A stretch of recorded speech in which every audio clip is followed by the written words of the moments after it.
welcome to Never Alone podcast. Today I'm brought a guest on. I don't even want to call her a guest. She's been my best friend since I was 2 years old. Danielle, if you want to introduce yourself. Hi, I'm Danielle. Nice to meet you. I love it. Danielle's a little nervous, but I brought Danielle on today to talk about kind of, you know, my childhood and like different things growing up. Danielle was like beside me through almost everything.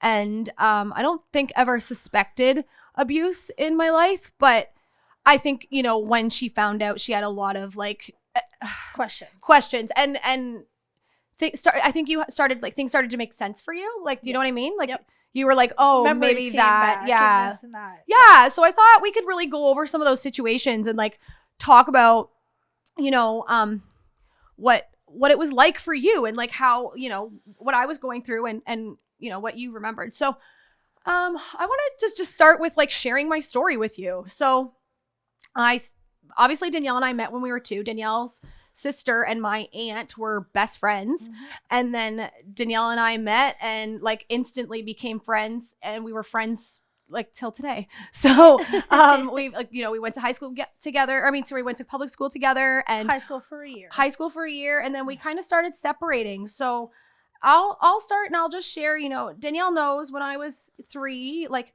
my mom was my mom let my stepdad kind of sexually assault me. And we were talking about it on the drive-in this morning, and I thought I would just kind of share with her how, you know, how it happened and how my mom kind of how it started. Yeah, and how he groomed me. So, my mom met my stepdad, when she was with my real father. She was living in an apartment, and she was with my real father, and my real father was going away to work every week, and he would like stay away for work. And when he was gone to work, my mom brought my stepfather, Brian, over to the house, and she was cheating on my real dad with my stepdad. And my stepdad was like a super nice guy. Like, you remember that. Like, tell us about that. I trusted him for everything. I trusted him. He was hilarious. With everything. He was funny. He would tickle us. He would play with us. He would do things. Your mom on the other story was just nothing but a bitch. Yeah. Oh, no, she was. She hated me all the time because, like you said before when we were talking, like, I would give it back to her. Not give it back to her in a rude way, but kind of be like... Well, she was scared. I think she was threatened by you in a sense. Like, I was so close to you that, like, maybe I had a way out. You know, an opportunity to get out. And then, and so, yeah, so she was cheating on my stepdad, and they cheating on my real dad with my stepdad. And my mom, you know, I think she really wanted my real dad's or my stepdad's attention. Like Brian's attention. She was craving it. So when I was 3, she started, this game, and it was this game, and Brian like got off on it. Like, it was exciting to him, you know, it was a fun game. And it was mom's taking her underwear off tonight to go to sleep, and then I would like then she would take them off, and I would take mine off, and then I would be like, I want to sleep like mommy does, and then my mom would put hers back on, and then she would take them off, and it was a fucking game all night long, like off and on. Yeah. And I remember him starting to touch me in that time. And like I would sleep beside them. And I even remember running out of the room and coming back and playing the game. And it actually developed into, you know, him sexually assaulting me at 3, showing me that abuse feels good. You know, it felt good to me. My body was responding the way it was supposed to. So like, I really thought. Which a human body always responds. Yeah, of course it does, right? Like, even when someone's being raped, like an older woman's being raped. Yeah. The raper will think that it's okay because they're getting off or getting wet off of it. 100%. Like, that's or exactly even it. A male. They justify it that way, right? Or even a male, like vice versa, right? That's how they justify it. They justify it in their head that way. So yeah, like 3, he started showing me that. So then around 5, he started coming into my room. But it actually started to become like, I would say, Dad, I'm sleeping naked tonight. And that would be an invite for him to come in my room because I was in such survival mode. I just wanted to get it done. get it over and done with. And and I liked the feeling too, and it felt like love, you know, and like he would cuddle me then. Because that's the love that you were only getting, because your mother was a nasty bitch. Oh fuck, she was nasty. Yeah. So tell us some stories. Okay, so let's start off with when you were little. Okay. And Zellers. Okay. And your brothers were running around hiding in the things, and you were right beside your mom, not even doing anything. And Danielle's mom knows my mom, so like this story was something you were with your mom at this time. Yep. Okay. Yep. Yeah. So we were still just little, and your brothers were there. They were hiding. They were being little crap heads, whatever. Your mom only said, "Oh, I flippin' hate my kids. I especially hate Tiffany." And my mom was like, "You can swear." Oh, I can? Okay, so fucking hate. I especially fucking hate Tiffany. Like, she's such a bad kid. My mom's like, I never have issues with her ever. No. She's like, well, I hate her. I fucking hate her. Mom's like, well, your other kids are going in and out of the clothes. Like, what are you doing? Type thing. Yeah. And nope, nothing. Just like, it was scapegoat. just hate Tiffany. Oh, always. That's all it was. Yeah. And it sucks. Like, my mom even said, like, she used to always want to adopt you all the time. I know. I loved your mom. Your mom made the best pancakes ever. She really did. I miss And then you and her other friend would fight over her all the time. I know. Yeah. But you know what I mean? Like, just stuff like that. So it started at that. And then obviously my mom, she babysat you guys. Babysat Kayla. Mm-hmm. And my mom said to my sister. So when I was well, Kayla's my sister. I'll just share that out. Yep. Babysat her, and my mom couple days, and then like a week went on, 2 weeks, and then a month went on of her having a rash, and my mom said like her vagina looked like it was stretched and out. Your mom was such an open person, and like it was bleeding. And my mom would put cream on it and stuff like that. So my mom told your mom, brought it light to her. Like, first time your mom was like, oh no, whatever. She's got a rash, yeah. And then after, my mom was like, well, no, there's something going on here. I need to make sure of it or whatever. And your mom didn't bring her back to get babysat ever after that. Yeah. Yeah. And that's what my mom does. Like, she just avoids everything. Like, anything that comes her way in this situation, she just avoids. Like, so let's, like, I'll explain that. I'll just explain that in another way, another thing she did to us. So when we were in grade 7, Danielle and I were in grade 7, all of a sudden my brother was getting in a ton of trouble at school. The school came to me, and they came to my brother, and they went to my mom and my stepdad, and they said that we needed therapy. I agreed to go to therapy. I begged to go to therapy, and my mom and my stepdad said they're going to find out too much about us. So all of a sudden, Danielle and I were so close, right? And all of a sudden, I'm being literally separated from my friends at school and put into a Catholic school. My mama even went to the extreme to get us baptized. To go to a different school because the school was onto us.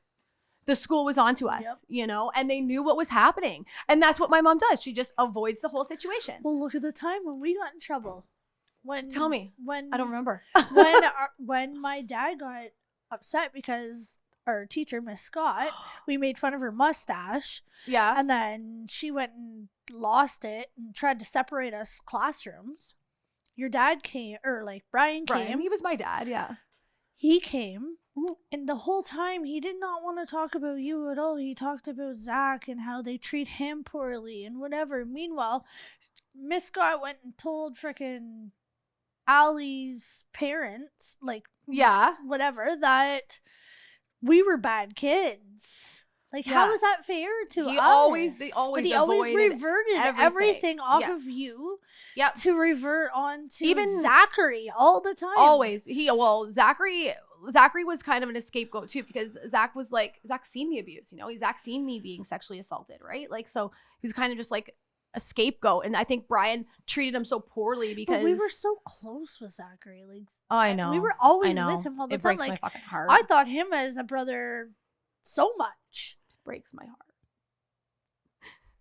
It's like the worst one for me, because I think we had such a trauma bond too, right? Like, both being, you know, like going through it. Like, he knew what happened, and then like like doing like, we had our own thing where I like, was like sleeping with my brother because that's what we knew. And it like, I don't know why. It's probably the hardest loss is Zach for me. For sure it would be. I would think that for myself too. Because we were so close.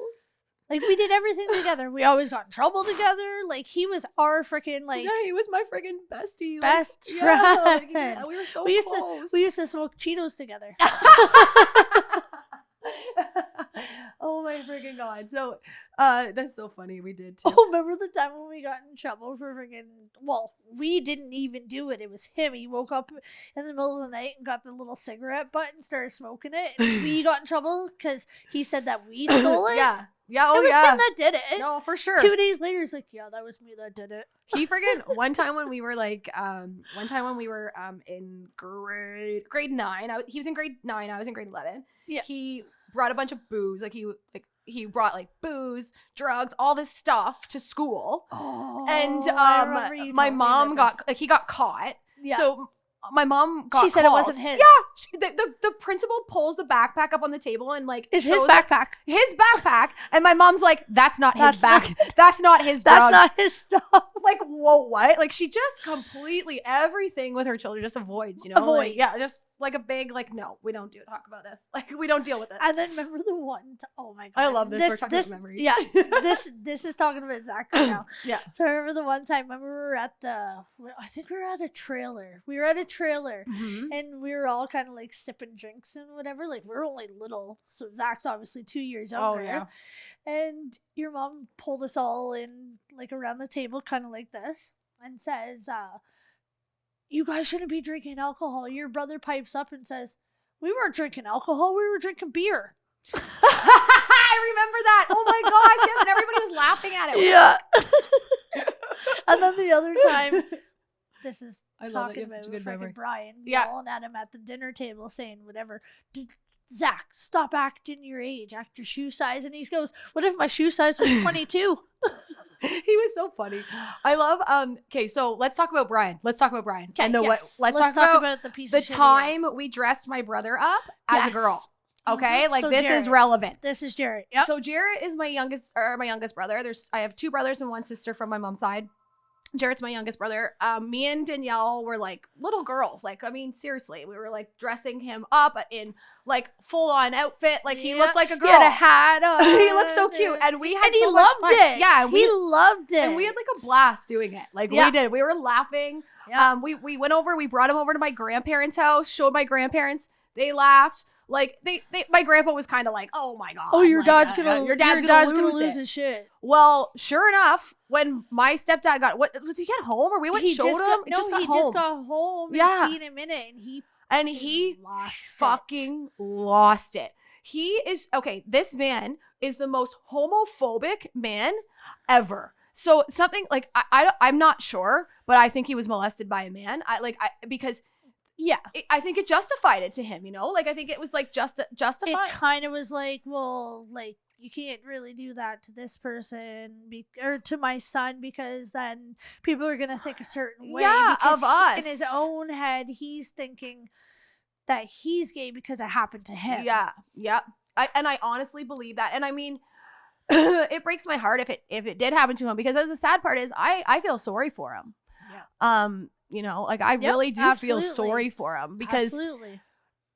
I hate him and I hate what he did to me, but I feel sorry for him. And I'm like, it's so sad that, if he was sexually abused as a child, which I really do believe he was, it's really sad that he thought his only escape was to sexually abuse other children.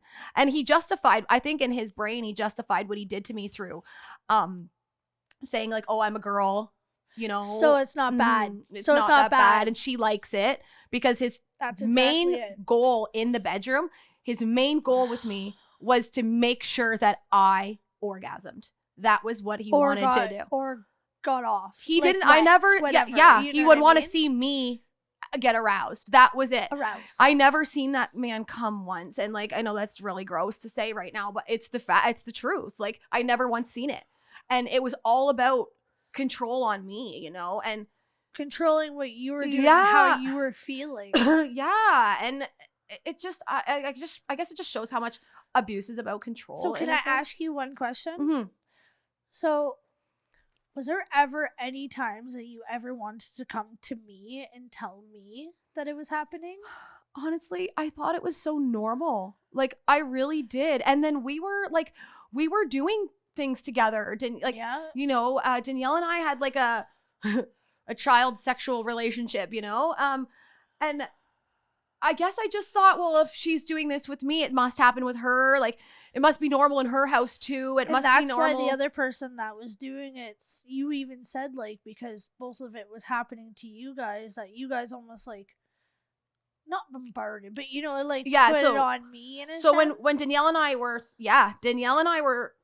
kids, we had another close friend. I don't want to bring up her name, but me, Danielle, and her were very close, and we did this thing called the private room. Well, and I were like extremely out of control. But you and I weren't the same. Like, it wasn't as aggressive, I guess you could say. You know what I mean? Yeah. Yeah. Because you Yeah. never told me about what you did with her ever. Yeah, it was secrets. Like, it was all secrets. Yeah. Like, it felt and like. Then we would hear. And I didn't know that you and her did anything either. You know what I mean? Yeah. Like, I didn't know that you and her did anything. So, and like, I don't know, like you, and so it's just like. So like, it just shows how much like it shifted in that family. You know what I mean? Like, and shifted through our dynamic. Yeah. Yeah. So kind of say, like, because you said, like, aggressively. So what do you mean by aggressively? Well, like, just more intense. I don't want to say aggressive. I guess that was the wrong word. More intense. Like, maybe, like, okay, like, oh my God, this is so hard to talk about because we never talked about it together. No, we haven't. It was always a secret. I know. So private. It was a private room. It was called the private room. We all knew it existed, but we just didn't talk about it. Yeah.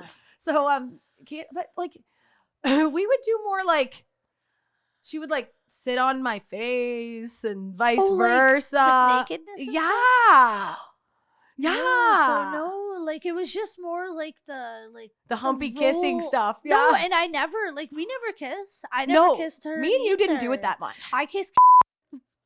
That's okay. Don't worry. I kissed her one time, and that was the only time that I ever kissed her, is because Tom I wanted to use his phone to call somebody, and he said, if you and Candace kiss, then oh my God, you can use my phone. So we didn't do like kiss, we just kiss like that, right? Yeah. So every other time it was just more like humpy, I guess. Yeah, and me and her got way more into it, humpy, like as in like hump, like, you know what I mean? Like, just I know what you role mean, play stuff, weirdly stuff. I know it was odd. Like, it was odd. Like, but we thought it was natural, and nobody really none of us really told each other about it or like talked about it like ever. It was just done and over. Yeah. Like, it was like it was. I guess, and so I guess when you asked me that question, like, did you ever want to tell me? I guess I just didn't think I had to. I thought you must have had the same situations going on too. In my own life. Yeah. I thought, well, everybody goes through this. But at the same time, you knew how my mom would be like, if anybody says anything. I didn't even have the right words for it either. Like, I didn't know I was being sexually abused. What the heck do you say? Yeah, like, I really didn't even have the right words to share. Do you think maybe you were scared to even say something? 100%. Because she was so. And my family thrives off money, eh? Like, they think that money's everything. And they used to degrade your family because they had a little less than us. Because we had nothing, and we lived in we lived in an apartment and things, with 5 kids at that time. But it's like we all were there. Like, it's not. You know what? I wanted to be at your house. I didn't want to be at my house. That says a lot. Like, I slept at your house. How many nights did I sleep at your house in a row? And then like Brian would call to beg me to come home, and he would lose his shit. And like, my dad would, and my mom, well, not even my dad, just my mom would be like, why can't she stay? Like, she's already been here for 2 weeks. Why can't she stay? And then all of a sudden he'd need me home to do something, to watch your brothers or watch Kayla or such a fucking sick man he is. Like, just in the manipulation. Like, and I would go to your house for days. But, like, my mom would make me feel like if I tell somebody, or like if I you're gonna lose everything. yeah, and I'm gonna lose everything kid, because who I are was you figure gonna have? skating. I had all this stuff going on, and like my friends didn't. So I thought I had it better. You thought you had it better. Like, I thought I had it better. Now, I mean, looking back, I don't think any of us had it that great, but No, You know. no, absolutely not. And, like, even like the Mhm. times that like Brian would drive me home, like, yeah, like even at the house, he would like play like really close Oh. to like touching or whatever. But I felt comfortable with him. He made me feel comfortable enough with him, even when I had my period, like I told you. Yeah. The first day I got my period, I didn't even tell my mom. I told nobody. I told Brian. Well, I told you, but Yeah. I told Brian. He came into the washroom and helped me put my Kotex pad on. So it's funny that you told him your first period. I told him my first period. Like, this man set himself up so people tell him this shit. You know what I mean? Like,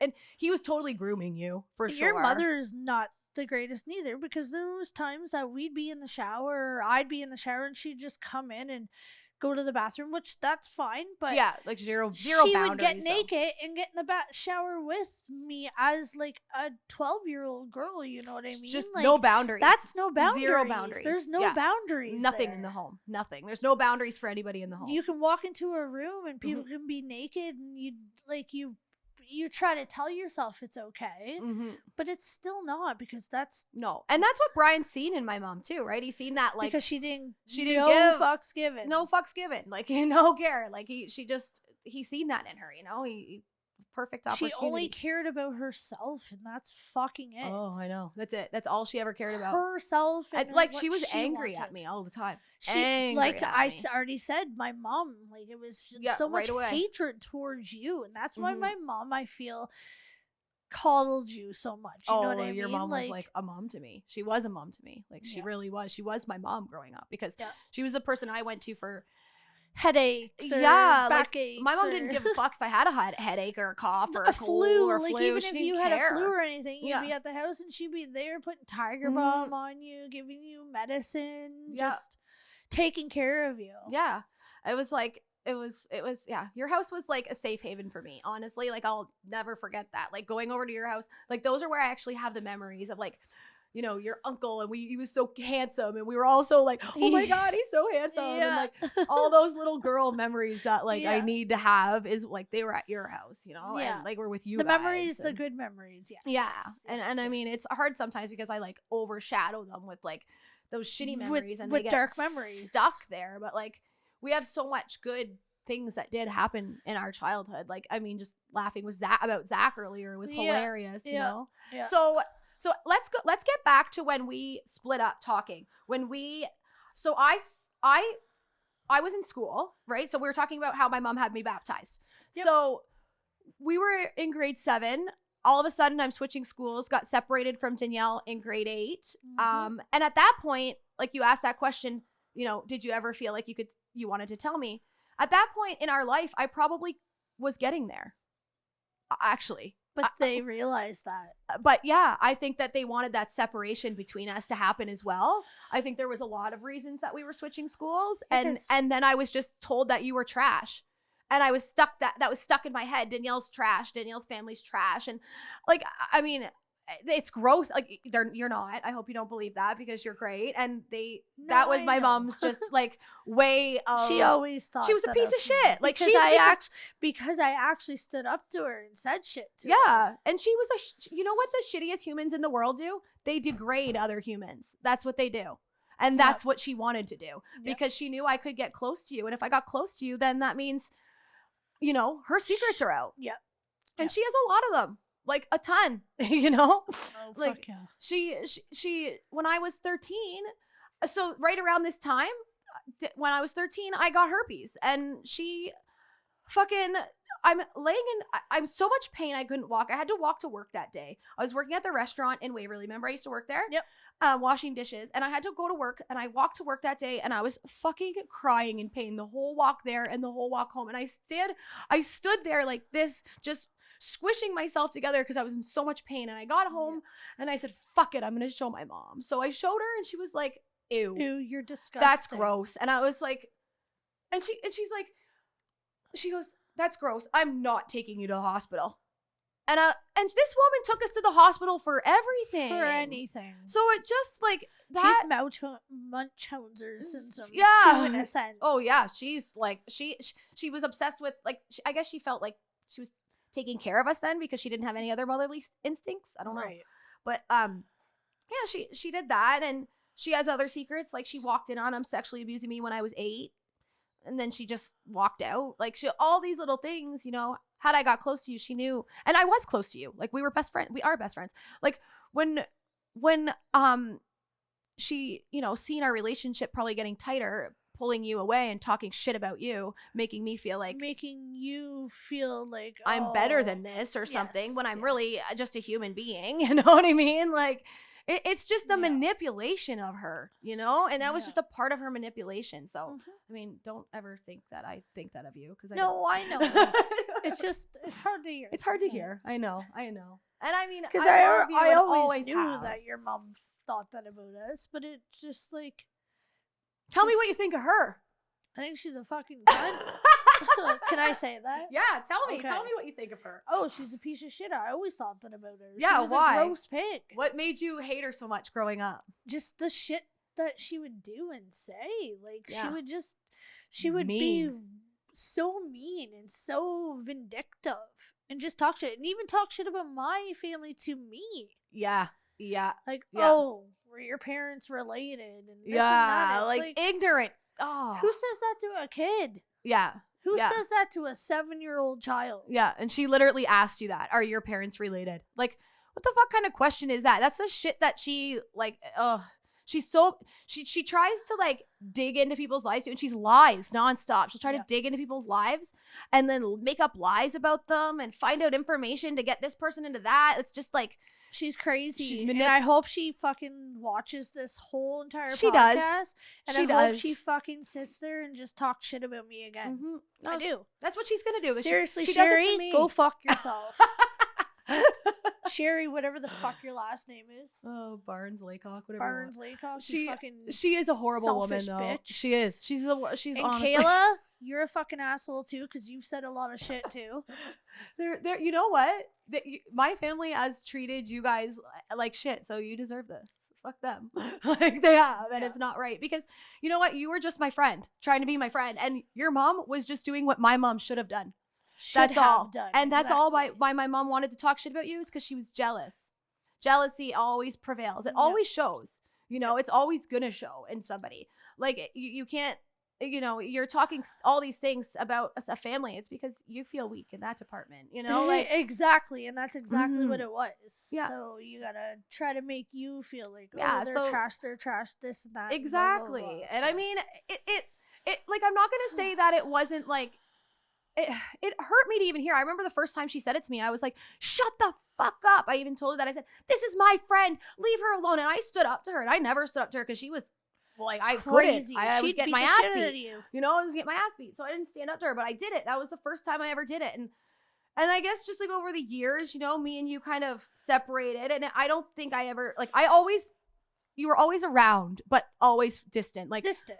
Yeah. Then Danielle and I started shifting. I met Kaylin, you know, my husband, and Danielle went into a relationship herself, and we both developed crazy addictions, you know, Danielle with those people, because they became friends. Yes. And then our husbands at the time, so Danielle's divorced now, but her husband at the time and my husband became close friends, really good friends, in the drug world, which was kind of toxic. But me and Danielle just stayed home and took care of our kids. Yeah. And but we would talk on the phone all the time, like, this is happening, this is happening, this is happening.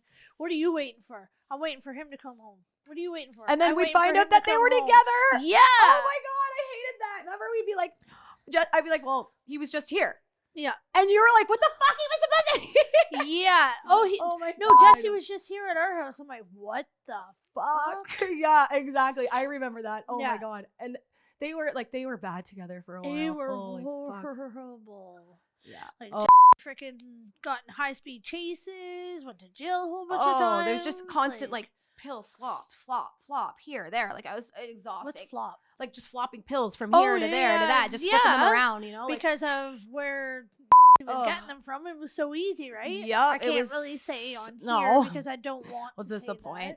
But yeah, it's just it was so easy to get drugs back in the early oxys early and the perks, to mid 2000s. Like they were everywhere, you know. They were getting them anywhere. It didn't matter, and the doctors were just handing them out like candy. Didn't really. They were here. I'm gonna write this prescription for you because I just made $100. And that's what I remember. Like Kaylin going to the doctor and getting a prescription, and then Jesse had something coming in, and then Kaylin would go grab this, and it was just like, oh my god, it was a constant back and forth, and they were never ever mentally there. Oh no, they weren't good together. You know what? Like they were really match made in hell. We should never have introduced. They were like best friends. Yeah, I know. They were best drug friends. Oh, they were best drug friends. Yeah, they were best drug friends. But we were still close, so we would like talk on the phone. But Danielle and I didn't realize. I don't think you knew, and I don't think I really knew that like you were doing drugs too, and I was doing drugs too.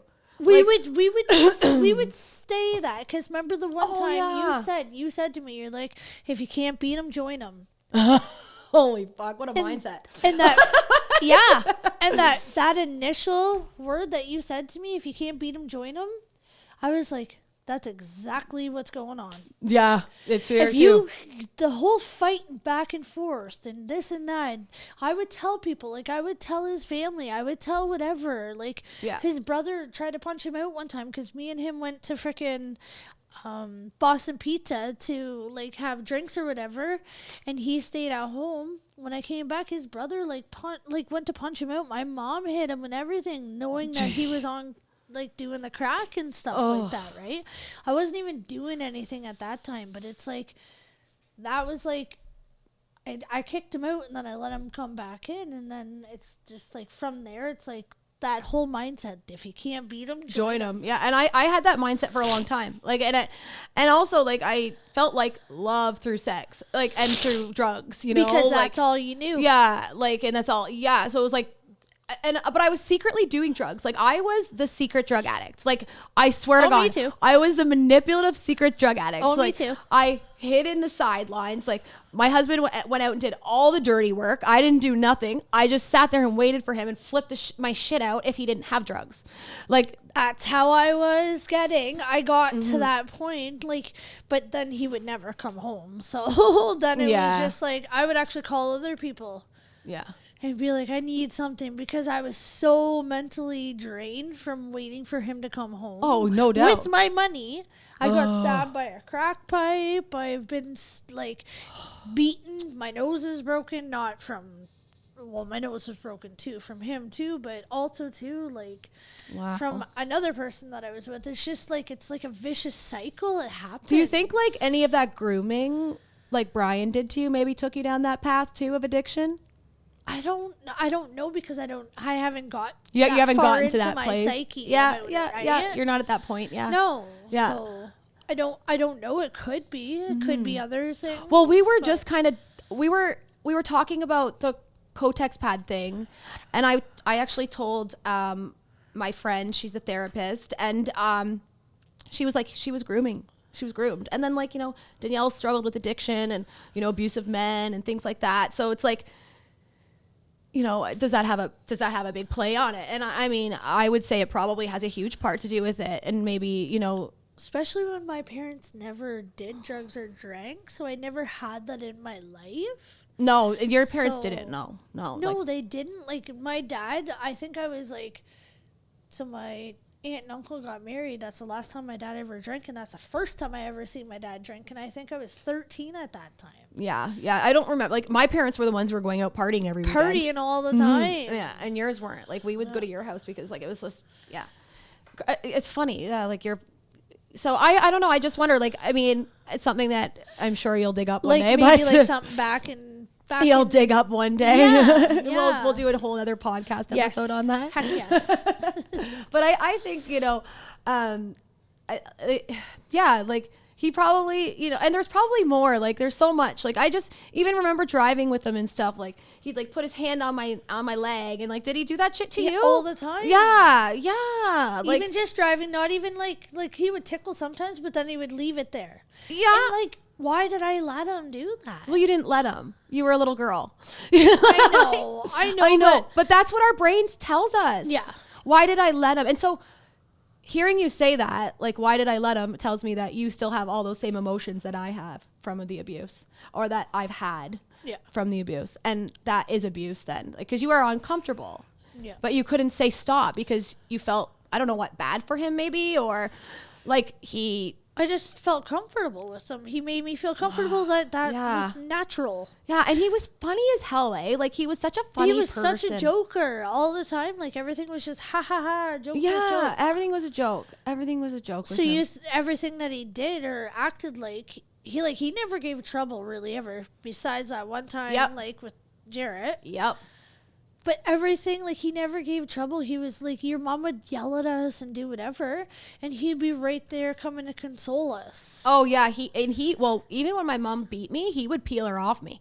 Like, he would be like, don't touch her, blah, blah, blah. And, like, he would grab her off me. And, like, I would see him get angry at my mother, but never angry at me.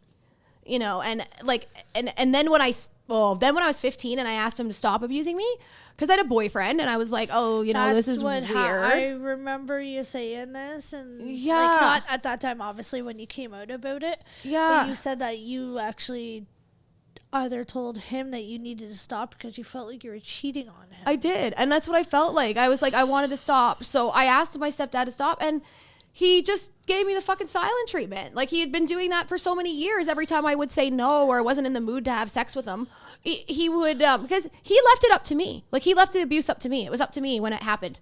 And so imagine the guilt I live with because I feel like, fuck this. Like, I asked him, and I was the one who was he always left it up to me. It was my choice, pretty much, you know? And so when I stopped, he gave me the silent treatment like he always did. And I was just so used to that. And I wanted his love because I wasn't getting it from my mom. Never.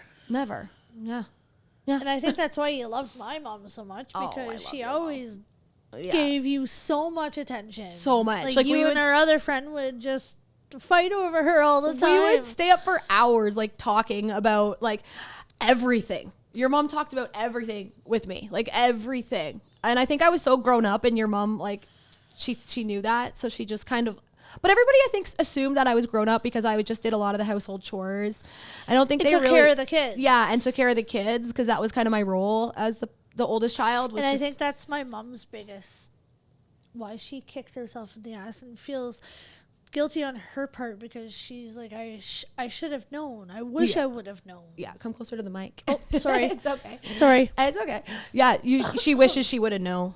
Yeah. And I mean, it's not like, I was hiding it so well, you know? And I mean, I didn't want you guys to think anything different of me either, you know? Like, I didn't want you guys to hate me because you were my place. Like, and I was, you know, I was groomed to know that if you tell anyone this, like, no one cares. No one's going to believe you. No one believes you. Did it too. Ugh. So, like, I would assume that you guys would think that I was a horrible person, or, you know, so. And that's so fucking sad, dude. Yeah, like, I know it is. It's, you know, I'm at a place where I'm accepting it now. I think, like, doing this podcast and like my social media and you know, just finding myself. You know, I started selling makeup, and I love to do makeup and hair, and finding myself. And thank you very much. I look beautiful. No problem. So, so, like, you know, just finding myself. I'm starting to get at a point of acceptance, and I love that for myself. So I want to continue that path of acceptance and accepting yourself. Yeah, and being content. And I mean, it's hard because as a survivor, you live with a lot of guilt. And as a friend of a survivor, you probably live with a lot of guilt too. I do. And I believe that you were a survivor as well, because you know, you were in that chaos just as fucking much as I was. You know, like, you were at my house a lot too. Like, we hung out. I mean, your house was the better spot, but. Well, we did. We were at your house more like when we got older because we had more freedom. Whereas my mom, she was a hover parent. We weren't allowed to do anything. No. But we got snacks all the time. Oh, we freaking ate all the time. We always got snacks. Yeah. Well, salami sandwiches. I know. So Danielle, what's your future going to look like for you? Danielle is, how long have you been off of crack? Because that was So 3 years. the OC, right? That was your DOC? Actually more than 3 years. So, well, like 3 years and 5 months. Woohoo! That's amazing. So that's amazing because Danielle and I were like hardcore at one point in our lives, you know, and we were talking about this morning that we actually never thought we would see a sober day or like a day without a day without crack or something like that. We couldn't live without it. And I mean, both of us are living without it right now. So what do you got planned for your future? My future plan is to make sure that my kids have stability as in a house, because you know that we don't. You're pulling yourself out of addiction too. We don't actually have a house. Like it's hard right now, especially with COVID, right? So it would be nice to be able to get into either housing or find a house that's affordable. Oh, if anybody's listening, please, and you can help. Danielle's struggling to find an affordable housing for her family, and that is the problem here in this area right now. It really is. It really is a huge problem. Like affordable housing in our area right now is insane. Like someone just sent me a post for $5,000 for a 3-bedroom house, and it's like, how can anybody live? How? Like Ryan's not making the much money right now because of like trucks not being able to come in and out of Canada. So his hours are cut short, and I just affordable housing it's hard. Like $5,000 a month for rent, like when you have kids and you're just building your life back. $2,100, like that's crazy. It's crazy. I know. Now we're on like a whole different rent topic, but it's true. It's insane. But you know, listen, if anyone's out there and knows affordable housing, let us know, please. Yes. But I think that was awesome, Danielle. Like, it was so nice to have you talk about stuff like that. Like, it was kind of nice. I liked getting those like memories back, like of those funny ones of my brother. But that's what you said, that you forgot about all that stuff until we talked together. I know. As soon as I bring you back, it's like nostalgic. Is that the word? Yep. Yeah, it is. Like where I'm like, oh yeah, we used to do that, and like we used to have so much fun laughing at that, and yeah. So I was like, I love that, and that's what I want to continue our relationship as, is, you know, in the positive part, not our. And we didn't even say, like, we obviously split apart, but every time we get back together, it's like we pick up just like this. Just like this. It was just like, and this felt so natural. Like, it was like, like I don't even feel like I have a microphone by me or anything. It almost got too natural. Yeah. We just rambled. All right. Well, thanks so much for coming, Danielle. You're welcome, and thank you for having me. No problem.